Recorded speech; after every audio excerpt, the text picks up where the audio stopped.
ಮಾಹಿತಿಯನ್ನು ಹಂಚ್ಕೊಂಡಿದ್ದಾರೆ. ಸಭೆ ಮಾಹಿತಿ ಸ್ವಲ್ಪ ಭಾಗ ಬಂದಿದೆ. ನಿನ್ನೆ ನಮ್ಮ ಸನ್ಮಾನ್ಯ ಉಸ್ತುವಾರಿ ಸಚಿವರಾದಂಥ ರಾಮಲಿಂಗಾರೆಡ್ಡಿ ಸಾಹೇಬರ ನೇತೃತ್ವ ನಡೆದಂಥ ಸಭೆಯಲ್ಲಿ ಸುದೀರ್ಘವಾಗಿ ಕಳೆದ 125 ವರ್ಷಗಳಿಂದ ಇರ್ತಕ್ಕಂಥ ಪರಿಸ್ಥಿತಿ ಹಾಗೂ ಇವತ್ತಿನ ಗಂಭೀರತೆ ಇವೆರಡನ್ನೂ ಸಹ ಸುದೀರ್ಘವಾಗಿ ಚರ್ಚೆ ಮಾಡಿದ್ದೇವೆ. ಭಾಳ ಅತ್ಯಂತ ಕಡಿಮೆ ಬಿದ್ದಿರ್ತಕ್ಕಂಥದ್ದು ಈ ವರ್ಷ, ಈ ನಮ್ಮ ಜೂನ್ ತಿಂಗಳ ಅವಧಿಯಲ್ಲಿ ನಮಗೆ ಬರ್ತಕ್ಕಂಥದ್ದು ನಿನ್ನೆ ಇರ್ತಕ್ಕಂಥದ್ದು ನಾನು ಈಗ ಬೆಳಗ್ಗೆ ಚೆಕ್ ಮಾಡಲಿಲ್ಲ. ನಿನ್ನೆ ಬರ್ತಾಯಿದ್ದದ್ದು 12,000 ಕ್ಯೂಸೆಕ್ಸ್ ನೀರು ಕಾವೇರಿ ನದಿಗೆ ಹರಿದು ಬರ್ತಾಯಿತ್ತು. ಇನ್ನು 2,000 ಕ್ಯೂಸೆಕ್ಸ್ ನೀರು ಇದಕ್ಕೆ ಆರಂಗಿಗೆ, ಸುಮಾರು 15,000 ರಿಂದ 16,000 ಕ್ಯೂಸೆಕ್ಸ್ ನೀರು ಹೇಮಾವತಿಗೆ ಹರಿದು ಬರ್ತಾಯಿತ್ತು. ಇವತ್ತು ನಮ್ಮ ಎಲ್ಲ ಕಾವೇರಿ ಜಲನಯನ ಪ್ರದೇಶದ ಎಲ್ಲ ಡ್ಯಾಮ್ಗಳಿರ್ತಕ್ಕಂಥ ಒಟ್ಟು ಶೇಖರಣೆ ಆಗಿರ್ತಕ್ಕಂಥ ನೀರು ಮುಂದಿನ ಏನು ನಾವು ದಿನಗಳಲ್ಲಿ ಏನಾಗ್ಬೋದು ಅನ್ನೋವಂಥ ಒಂದು ಎಕ್ಸ್ಪೆಕ್ಟೇಷನ್ಸು ಇವೆಲ್ಲ ಸುದೀರ್ಘವಾಗಿ ಉಸ್ತುವಾರಿ ಸಚಿವರು ಹಾಗೂ ನಮ್ಮ ನೀರಾವರಿ ಇಲಾಖೆಯ ಅಡಿಷನಲ್ ಚೀಫ್ ಸೆಕ್ರೆಟರಿ ನಮ್ಮ ಗೌರವ್ ಗುಪ್ತಾ ಅವರ ನೇತೃತ್ವದಲ್ಲಿ ಭಾಳಷ್ಟು ಹೊತ್ತು ಚರ್ಚೆ ಆಯಿತು. ಅದ್ರ ಜೊತೆಗೆ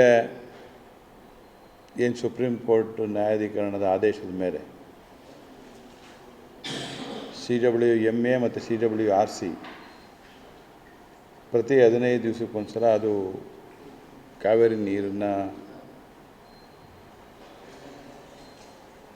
ಬಿಡೋದ್ರ ಬಗ್ಗೆ ಅವತ್ತಿನ ಪರಿಸ್ಥಿತಿಗಳ ಬಗ್ಗೆ ಅವಲೋಕನವನ್ನು ಮಾಡ್ತದೆ. CWMA ಅಲ್ಲಿ ಅವಲೋಕನ ಮಾಡಿ ಅದು ನಮಗೆ ಸಮಾಧಾನ ಇಲ್ಲ ಅಂದರೆ CWRCಯಲ್ಲಿ ನಾವು ಪ್ರಶ್ನೆ ಮಾಡ್ಬೋದು. CWRC ಏನು ತೀರ್ಮಾನ ಆಗುತ್ತೆ ಅದು ಅಂತಿಮವಾದಂಥ ತೀರ್ಮಾನ. ಅದೇನಾದ್ರು ಇಲ್ಲ ಅಂತ ಹೇಳಿದ್ರೆ ನಾವು ಸುಪ್ರೀಂ ಕೋರ್ಟ್ಗೆ ಹೋಗ್ಬೇಕಾಗುತ್ತೆ. ಇವತ್ತು ನ್ಯಾಯಾಧೀಕರಣ ನಮಗೆ ಭಾಳಷ್ಟು ವರ್ಷಗಳ ನಂತರ ಕರ್ನಾಟಕ ರಾಜ್ಯಕ್ಕೆ ರೈತರಿಗೆ ಒಂದು ಅನುಕೂಲ ಮಾಡಿಕೊಟ್ಟಿದೆ. ನಮಗೆ 197 TMC ನೀರು ಕೊಡಬೇಕಾಗಿತ್ತು, 200 TMC ನೀರು ಕೊಡಬೇಕಾಗಿತ್ತು. ಅದರನ್ನು ಹಿಂದೆದ್ದಂಥ ಎಲ್ಲವನ್ನು ಪರಿಶೀಲನೆ ಮಾಡಿ 177 TMC ನೀರನ್ನು ಪ್ರತಿ ವರ್ಷ ಸುಲಲಿತವಾಗಿ ಮಳೆ ಆದಂಥ ಕಾಲದಲ್ಲಿ ನಾವು 177 TMC ನೀರನ್ನು ಅವ್ರಿಗೆ ಕೊಡಬೇಕು ಅನ್ನುವಂಥದ್ದು ತೀರ್ಮಾನ ತೆಗೆದುಕೊಂಡು ಕಷ್ಟ ಕಾಲದಲ್ಲಿ ಡಿಸ್ಟ್ರೆಸ್ ಫಾರ್ಮುಲಾವನ್ನು ಸಹ ಕೊಟ್ಟಿದ್ದಾರೆ.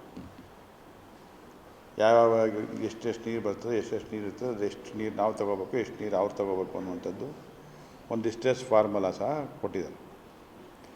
ಅದ್ರ ಬಗ್ಗೆ ನಾವೆಲ್ಲ ಸುದೀರ್ಘವಾಗಿ ಚರ್ಚೆ ಮಾಡಿದೋ.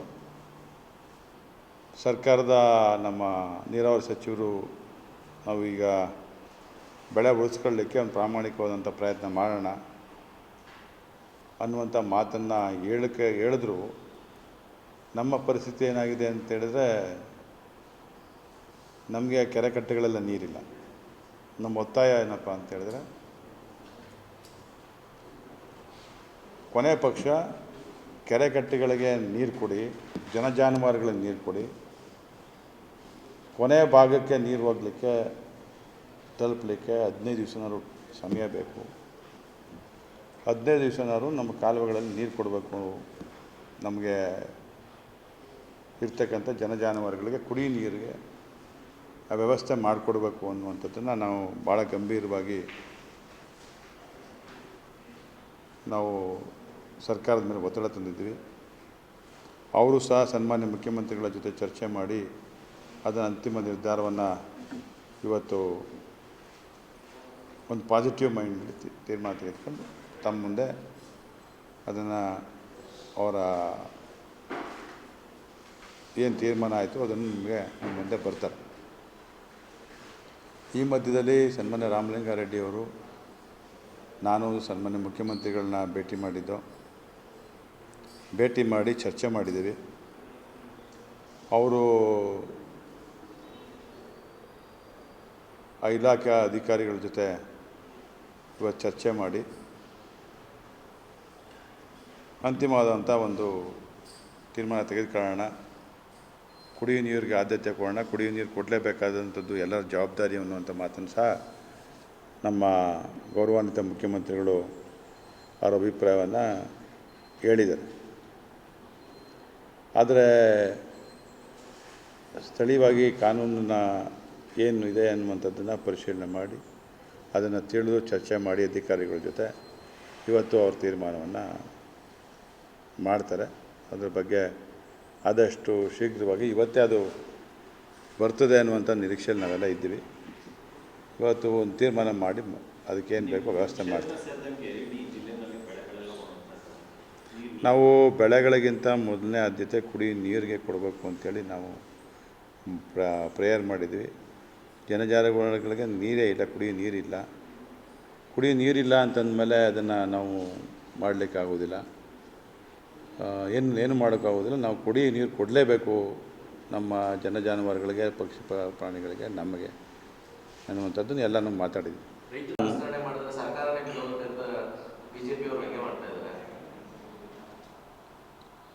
BJPಯವರು ವ್ಯಂಗ್ಯ ಮಾಡಿಕ್ಕಿರೋದು ವಿರೋಧ ಪಕ್ಷದವಾಗಿ ವ್ಯಂಗ್ಯ ಮಾಡಿಕ್ಕಿರೋದು. ನಾವು ನಮ್ಮ ಪಕ್ಷ ನಮ್ಮ ಹೊಸ ಮುಖ್ಯಮಂತ್ರಿಯನ್ನು ಯಾವಾಗಲೂ ಬದಲಾವಣೆ ಮಾಡುವಾಗ ಏನೋ ಆಗೋಗ್ತದೆ, ಏನೋ ಮಿರಾಕಲ್ ಆಯ್ತದೆ, ಏನೋ ಇಲ್ಲೆಲ್ಲ ಧೂಳಿಪಟ ಆಗೋಯ್ತದೆ, ಎಲ್ಲ ಬಿಟ್ಟು ಪಕ್ಷನ ಅಧಿಕಾರಕ್ಕೆ ಎಲ್ಲ ಪಕ್ಷನ ಹೊಂಟೋಯ್ತದೆ, ಎಲ್ಲ ಪಾರ್ಟಿ ಚೇಂಜ್ ಮಾಡಿಬಿಡ್ತಾರೆ ಅಂದರು. ಭಾಳ ಇಡೀ ದೇಶದಲ್ಲಿ ಜನ ಮೆಚ್ಚೋ ಥರ ಸನ್ಮಾನ್ಯ ಮುಖ್ಯಮಂತ್ರಿಗಳಾದ ಸಿದ್ದರಾಮಯ್ಯನವರು, ಸನ್ಮಾನ್ಯ ಇವತ್ತಿನ ಮುಖ್ಯಮಂತ್ರಿಗಳಾದ DK ಶಿವಕುಮಾರ್ ಸಾಹೇಬರು ಇಬ್ಬರು ಒಟ್ಟುಗೂಡಿ ರಾಹುಲ್ ಗಾಂಧಿಯವ್ರ ನೇತೃತ್ವದಲ್ಲಿ ತೀರ್ಮಾನ ಏನಾಗಿತ್ತು, ತೀರ್ಮಾನ ಆದದಕ್ಕೆ ಒಪ್ಕೊಂಡು ಭಾಳ ಕಾಮಾಗಿ ಕೂಲಾಗಿ ಪವರ್ ಟ್ರಾನ್ಸ್ಫರ್ ಆಗಿದೆ. ಪವರ್ ಟ್ರಾನ್ಸ್ಫರ್ ಆದಮೇಲೆ ಒಂದು ತಿಂಗಳು ಅವರು ಸುಮಾರು 14 ಜನನ ಮಂತ್ರಿಗಳು ತಗೊಂಡಿದ್ದಾರೆ. ಯಾರು ಇಲ್ವಾ? 14 ಜನ ಇದ್ದಾರೆ. ಹಿರಿಯ ಸಚಿವರಿದ್ದಾರೆ, ಅನುಭವಿಗಳಿದ್ದಾರೆ. DK ಶಿವಕುಮಾರ್ ಸಹ ಅತ್ಯಂತ ಅನುಭವಿ ಇರ್ತಕ್ಕಂಥವ್ರು. ಇನ್ನೆಲ್ಲ 14 ಜನನೂ ಅತ್ಯಂತ ಹಿರಿಯ ಸಚಿವರು ಭಾಳ ಇದಿದೆ. ಕೆಲವು ನಮ್ಮ ರಾಹುಲ್ ಗಾಂಧಿ ನಮ್ಮ ರಾಷ್ಟ್ರದ ಸ್ವಲ್ಪ ಕಾರ್ಯಗಳು, ಸ್ವಲ್ಪ ಕೆಲಸದ ಒತ್ತಡದಿಂದ ಅವರು ಪ್ರವಾಸ ಮಾಡ್ತಾ ಇರೋದ್ರಿಂದ ದೇಶದಲ್ಲಿ ಮತ್ತು ಹೊರಗಡೆ ಅದ್ರ ಬಗ್ಗೆ ಅಧ್ಯಯನಗಳು ಮಾಡ್ತಾ ಇರೋದ್ರಿಂದ ಸ್ವಲ್ಪ ತಡ ಆಗಿದೆ. ಆದಷ್ಟು ಬೇಗ ಅದನ್ನು ನಮ್ಮ ಪಕ್ಷ ಹೈಕಮಾಂಡು ತೀರ್ಮಾನ ತೆಗೆದುಕೊಂಡು ಆದಷ್ಟು ಬೇಗ ಮಾಡ್ತಾರೆ, ಆ ಭರವಸೆ ಇದೆ. ನಾನು ಒಬ್ಬ ಆಕಾಂಕ್ಷಿ ಇದ್ದೀನಿ. ನಾನೇನು ಆಕಾಂಕ್ಷಿ ಇಲ್ಲ ಅಂತ ಯಾವತ್ತೂ ಹೇಳಿಲ್ಲ. ಇವತ್ತು ಆಕಾಂಕ್ಷಿನೇ, ನಾಳೆಗೂ ಆಕಾಂಕ್ಷಿನೇ. ನಾನು ಅವತ್ತಿಂದನೂ ಹೇಳ್ತಾನೆ ಇದ್ದೀನಿ, ನಾನು 3ನೇ ಬಾರಿ ಆಯ್ಕೆ ಆಗಿದ್ದೀನಿ, 4 ಸಲ ಚುನಾವಣೆ ನಿಂತಿದ್ದೀನಿ. ನಮ್ಮ ಕುಟುಂಬದಲ್ಲಿ ಈಗ 8ನೇ ಬಾರಿ ನಾವು ಈ ಕ್ಷೇತ್ರ ಜನಪ್ರತಿನಿಧಿ ಮಾಡ್ತಾಯಿದ್ದೀವಿ. ನಮ್ಮ ತಂದೆಯವರಿಗೆ ಒಂದು 6 ತಿಂಗಳು ಮಧ್ಯಸ್ಥ ಸಚಿವರಾಗಿ ಕೆಲಸ ಮಾಡಲಿಕ್ಕೆ ಅವಕಾಶ ಸಿಕ್ತು ಅಂದರೆ, ನಮ್ಮ ತಾಯಿಯವರ 3 ಬಾರಿ, ನನ್ನ 3 ಬಾರಿ ನಮ್ಗೆ ಅವಕಾಶ ಸಿಕ್ಕಲಿಲ್ಲ. ಈಗ ಒಂದು ಅಧ್ಯಕ್ಷ ಸ್ಥಾನ ಕೊಟ್ಟಿದ್ದಾರೆ ಗೌರವವಾಗಿ. ನಾನು ಇಲ್ಲ ಅಂತ ನಾನು ಹೇಳೋದಿಲ್ಲ. ನಾನು ಒಬ್ಬ ಪ್ರಬಲ ಸಚಿವ ಆಕಾಂಕ್ಷಿಯಾಗಿ ನಾನು ಸಹ ಹೈಕಮಾಂಡನ್ನು ನಮ್ಮ ಇವತ್ತು ಸನ್ಮಾನ್ಯ ಮುಖ್ಯಮಂತ್ರಿಗಳಾದಂಥ ಸಿದ್ದರಾಮಯ್ಯ ಸಾಹೇಬ್ರನ್ನ, ಇವತ್ತಿನ ಮುಖ್ಯಮಂತ್ರಿಗಳಾದ DK ಶಿವಕುಮಾರ್ ಅವ್ರ ಮೇಲೆ ಭಾಳ ಒತ್ತಡ ಹೇಳ್ತಾ ಇದ್ದೀನಿ, ವಿನಂತಿ ಮಾಡ್ತಾಯಿದ್ದೀನಿ. ನಮ್ಮ ಮೇಲೆ ಹಿರಿಯ ನಾಯಕರುಗಳೆಲ್ಲನೂ ಭೇಟಿ ಮಾಡಿದ್ದೀನಿ, ಮಾತನಾಡ್ತಾಯಿದ್ದೀನಿ. ಒಂದು ಅವಕಾಶ ಕೊಡಿ, ನನಗೂ ಜಿಲ್ಲೆಯಲ್ಲಿ ಒಂದು ಅವಕಾಶ ಕೊಟ್ಟು ನೋಡಿ. ಜಿಲ್ಲೆಯಲ್ಲಿ ನಾನು ಸಹ ಪಕ್ಷ ಸಂಘಟನೆಗೆ ಮಾಡ್ತೀನೋ ಇಲ್ವೋ ಅಂಥದ್ದು. ಪಕ್ಷ ಸಂಘಟನೆ ಮಾಡಲಿಲ್ಲ ಅಂತ ಹೇಳಿದ್ರೆ ನನಗೊಂದು ವರ್ಷ ಅವಕಾಶ ಕೊಡಿ. ಆಮೇಲೆ ನಾನು ಮಾಡಲಿಲ್ಲ, I am not fit for that post ಅಂದರೆ ಯು ಮಸ್ಟ್ ರಿಮೂವ್ ಮಾಡಿಬಿಡಿ ನನ್ನ ಅಂತಲೇ ಹೇಳಿದ್ದೀನಿ. ನಾನು ಒಂದೇ ಒಂದು ವರ್ಷ ಸಾಕು, ನಾನು ಸಾಮರ್ಥ್ಯ ಹೇಳಿರಿ. ನಾನು ಸಾಮರ್ಥ್ಯಕ್ಕೆ ಫಿಟ್ ಆದರೆ ನಾನು ಕೆಲಸ ಮಾಡ್ತೀನಿ ಅಂತಂದರೆ ನಿಮ್ಗೆ ಉಳಿಸ್ಕೊಳ್ಳೋದು ಬಿಡೋದು ನಿಮ್ಮ ಜವಾಬ್ದಾರಿ, ನಿಮಗೆ ಬಿಟ್ಟು ತೀರ್ಮಾನ ಅವತ್ತು. ಇವತ್ತು ನನಗೆ ನನ್ನ ವಿಶ್ವಾಸ ಇಟ್ಟು ಚಾಮುಂಡೇಶ್ವರಿ ವಿದ್ಯುತ್ ಸರಬರಾಜು ನಿಗಮದ ಅಧ್ಯಕ್ಷರು ಮಾಡಿದ್ಮೇಲೆ ಈ ಜಿಲ್ಲೆಯಲ್ಲೇ ಎಲ್ಲ ನನಗೆ ಕೊಟ್ಟಿರ್ತಕ್ಕಂಥ ಜವಾಬ್ದಾರಿಯುತವಾದಂಥ ಕೆಲಸವನ್ನು ಅತ್ಯಂತ ಸಮರ್ಥನೀಯವಾಗಿ ಎಳ್ಳಷ್ಟು ರಾಜ್ಯ ಸರ್ಕಾರಕ್ಕೆ ಕಪ್ಪು ಚುಕ್ಕೆ ಬರೆದೋ ರೀತಿ ಜನರ ಪರವಾಗಿ ಜನರ ಕಾಳಜಿಯಿಂದ ಜನರಿಗೋಸ್ಕರ ಕೆಲಸ ಮಾಡಿದ್ದೀನಿ. ಅವತ್ತು ನಾನು 2 ವರ್ಷ ಅಧ್ಯಕ್ಷರಾದಮೇಲೆ ತಾವೇ ಮಾಹಿತಿ ಪಡೆಯಿರಿ, ಎಲ್ಲಿ ಬೇಕಾದ್ರೂ ಅಷ್ಟೋ ಇಷ್ಟೋ ಇರೋ ವ್ಯವಸ್ಥೆಯಲ್ಲಿ ಕೆಲಸ ಮಾಡಿದ್ದೇನೆ ಇಲ್ಲವಂಥದ್ದು ನಾನೇ ಮೆಚ್ಚಿಸ್ಕೊಳ್ತಕ್ಕಂಥ ಕೆಲಸ ಬೇಡ. ತಮಗೆ ಮಾಹಿತಿ ಸಿಕ್ಕಲಿಲ್ಲ ಅಂತ ಹೇಳಿದ್ರೆ ನಮ್ಮ ಕಚೇರಿಯಲ್ಲಿ ಮಾಹಿತಿ ಸಿಗ್ತದೆ. ಕಚೇರಿಯಲ್ಲಿ ಮಾಹಿತಿ ತೆಗೀರಿ.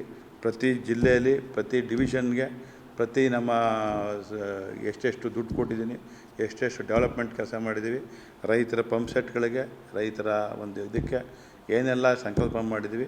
ನನ್ನ ಚಾಮುಂಡೇಶ್ವರಿ ವಿದ್ಯುತ್ ಸರಬರಾಜು ನಿಗಮ ನಿಯಮಿತದಲ್ಲಿ ಕುಸುಮ್ ಸಿ ಏನು ಸೋಲಾರಿಂದ ಬರ್ತಕ್ಕಂಥ ಇದನ್ನು ಟೆಂಡರ್ ಕರೆದು ಸುಮಾರು 900 ಮೆಗಾವ್ಯಾಟ್ ಟೆಂಡರ್ ಕರೆದು ಇವತ್ತು ಸುಮಾರು 100ಕ್ಕಿಂತ ಹೆಚ್ಚು ಮೆಗಾವ್ಯಾಟ್ನ ವಿದ್ಯುತ್ ಉತ್ಪಾದನೆ ಸೋಲಾರಿಂದ ಜನ್ರೇಷನ್ ಮಾಡಿ ನಮ್ಮ ರೈತರಿಗೆ ನಿರಂತರವಾಗಿ 7 ಗಂಟೆಗಳ ಕಾಲ ಬೆಳಿಗ್ಗೆ ಹೊತ್ತು ಟೈಮೇ ನಾವು ಕರೆಂಟ್ ಕೊಡಬೇಕು, ವಿದ್ಯುತ್ತನ್ನು ಕೊಡಬೇಕು ಅನ್ನೋಂಥದ್ದು ಚಾಲನೆ ಕೊಟ್ಟಿದ್ದೀವಿ. ಕೆಲಸ ಮಾಡ್ತಾಯಿದ್ದೀವಿ. ಇನ್ನು ಈಗ ನಮ್ಮಲ್ಲೇ ಮದ್ದೂರಲ್ಲಿ ಅದನ್ನು ಪ್ರಾರಂಭ ಮಾಡಿದ್ವಿ.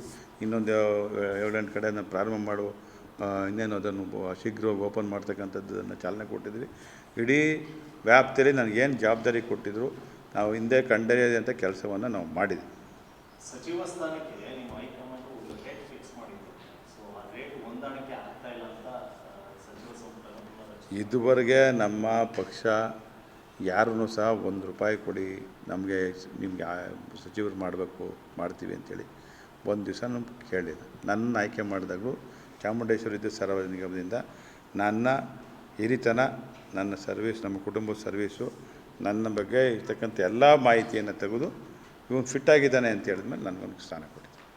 ಅದ್ರಲ್ಲಿ ನಾನು ಹೇಳಿದ್ದೀನಿ, ನಮ್ಮಲ್ಲಿರ್ತಕ್ಕಂಥವ್ರು 5 ಜನನೂ ಸಹ ನಾವು ಸಚಿವರಾಗಿ ಕೆಲಸ ಮಾಡಲಿಕ್ಕೆ ಎಲ್ಲ ಫಿಟ್ ಆಗಿದ್ದೀವಿ. ನಾನು ಯಾರ ಬಗ್ಗೆನೂ ನನ್ನ ಇದಿಲ್ಲ. ಎಲ್ಲರೂ ಉದಯನ ಮೊದಲನೇ ಇದಿರ್ಬೋದು, ಅವ್ರದ್ದೇ ಆದಂಥ ಅನುಭವ. ರವಿ ಮೊದಲನೇ ಅವ್ರು ಇರ್ಬೋದು, ಅವ್ರದ್ದೇ ಆದಂಥ ಅನುಭವ. ಮಾಜಿ ಸಚಿವರಾಗಿ ಕೆಲಸ ಮಾಡಿರ್ತಕ್ಕಂಥ ನರೇಂದ್ರ ಸ್ವಾಮಿ ಅವ್ರಿಗೆ ಅನುಭವ ಇದೆ. ನನಗೂ ಅಧ್ಯಕ್ಷನಾಗಿದ್ಮೇಲೆ ನನಗೂ ಸ್ವಲ್ಪ ಅನುಭವ ಇದೆ. ನಾವೇನು ಯಾವುದಕ್ಕೂ ಏನು ಇಲ್ಲ. ಅವರು ಸರ್ಕಾರ ನಮಗನ್ನ ಗೌರವವಾಗಿ ಪಕ್ಷ ನಡೆಸ್ಕೊಂಡಿದೆ. ಅದಕ್ಕೆ ನಾವು ಕೃತಜ್ಞತೆಯನ್ನು ನಮ್ಮ ಜಿಲ್ಲೆ ಪರವಾಗಿ ಎಲ್ಲರ ಪರವಾಗಿ ನಾನು ಸಲ್ಲಿಸ್ತೀನಿ.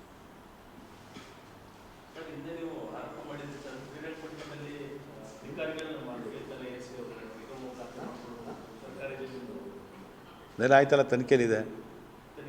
ತನಿಖೆಯಲ್ಲಿ ಖಾಸಗಿ ವ್ಯಕ್ತಿ ನೇಮಕ ಮಾಡ್ಕೊಂಡು ಅವನು ಕೂಡ ಅಕ್ರಮವಾಗಿ ಸೀಲೆಲ್ಲ ಮಾಡ್ಕೊಂಡು ಈಗ ADLR ವ್ಯಾಪ್ತಿಲಿ ಏನಾಗಿದೆ ಅಂತ ನಾನು ಪೂರ್ಣ ಮಾಹಿತಿ ತೆಗೆದಿಲ್ಲ. ADLR ಕೆಲಸ ಮಾಡ್ತಕ್ಕಂಥ ಸಂದರ್ಭದಲ್ಲಿ ADLR ಕೆಲಸ ಏನೋ ಅವ್ನು ಮಾಡಿಲ್ಲ, ಸರ್ವೇರ್ ಕೆಲಸನೂ ಮಾಡಿಲ್ಲ. ಅವನು ಸರ್ವೇರ್ ಕೊಟ್ಟಂಥ ಕೆಲಸನ ಪೂರ್ಣ ಪ್ರಮಾಣದ ಮೇಲೆ ಮಾಡಿದ್ಮೇಲೆ ಲಾಗಿನ್ ಮಾಡುವಾಗ ಅಂತ ಸಮಯದಲ್ಲಿ ಲಾಗಿನ್ ಓಪನ್ ಮಾಡಿದ್ದಾನೆ.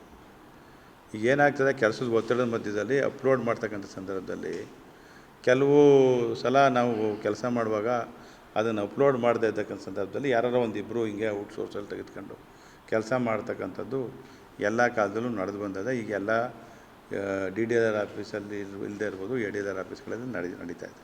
ಎಲ್ಲಿ ADLR ಸರ್ವರ್ಗಳು ಕೊರತೆ ಇದೆಯೋ, ಸ್ವಲ್ಪ ಎಕ್ಸ್ಪರ್ಟ್ಸ್ ಇದ್ದರೆ ಅದ್ರ ಬಗ್ಗೆ ಮಾಹಿತಿ ಗೊತ್ತಿದ್ದರೆ ಆ ಕೆಲಸ ಮಾಡ್ತಕ್ಕಂಥವ್ರಿಗೆ ಅವರವರ ಸ್ವಂತ ಪ್ಯಾಕೆಟ್ನಲ್ಲಿ ಅವರವರ ಸಂಬಳದಲ್ಲಿ ದುಡ್ಡು ಕೊಟ್ಟು ಮಾಡಿಸ್ತಾರೆ. ಅದು ಬಗ್ಗೆ ಈಗ ಏನು ತನಿಖೆ ನಡೀತಾ ಇದೆ. ಈಗಾಗಲೇ ಕೋರ್ಟ್ನ ನ್ಯಾಯಾಂಗದ ಇದಕ್ಕೆ ಒಳಪಟ್ಟಿದ್ದಾರೆ. ಕೋರ್ಟ್ ಮುಂದೆ ಇರತಕ್ಕಂಥ ಸಮಯದಲ್ಲಿ ನಾನು ಅಷ್ಟೊಂದು ದೀರ್ಘವಾಗಿ ಅದನ್ನು ಮಾತಾಡಬಾರ್ದು ಅನ್ನೋದು ನನ್ನ ಅನಿಸಿಕೆ, ಅಭಿಪ್ರಾಯ. ಸರ್, SIR ಕಾಂಗ್ರೆಸ್ ಸರ್ಕಾರ ವಲಸಿಗರಿಗೆ ಪರ್ಮನೆಂಟ್ ಸರ್ಟಿಫಿಕೇಟ್ ಕೊಡ್ತಾ ಇದೆ. ಬಿಜೆಪಿ ಎಲ್ಲಿ ಕೊಡ್ತಾರಪ್ಪ? ಹಿಂದೆ ಅವರಿದ್ದಾಗ ಅವ್ರಿಗೇನು ಬೇರೆಯವ್ರು ಓಟ್ ಹಾಕಿದ್ರಾ? ಅವ್ರಿಗೆ ಓಟ್ ಹಾಕುವಾಗ ಮಾತ್ರ ಅವರು ವಲಸಿಗರಲ್ಲ, ಬೇರೆಯವ್ರು ನಮ್ಗೆ ಓಟ್ ಹಾಕುವಾಗ ಮಾತ್ರ ವಲಸಿಗರು ಅಂತಂದರೆ ಹೆಂಗೆ?